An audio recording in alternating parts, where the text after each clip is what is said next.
Corning is a glass and ceramics manufacturing company. It has almost 50,000 employees around the world. The data intelligence platform and machine learning projects, analytics projects that run on it help us improve our manufacturing process and improve the quality of our product. So Corning has multiple divisions, and each of these divisions operates in almost an independent way. When I think of data intelligence, it is next step away from simple reporting, and it's taking into account all of the new developments, advanced analytics, machine learning, so being able to predict and forecast and ultimately make intelligent decisions and enable the business user to use data to make intelligent decisions in their function.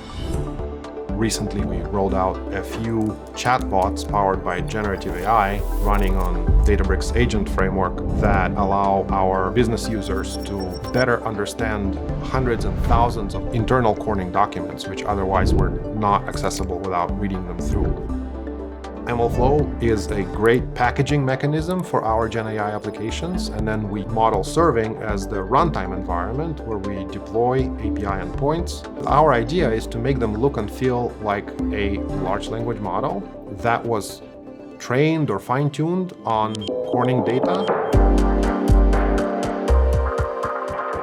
We see some really excited data scientists finding the data set they were looking for already on Databricks, saying thank you IT because that accelerates their development process. They save weeks and months.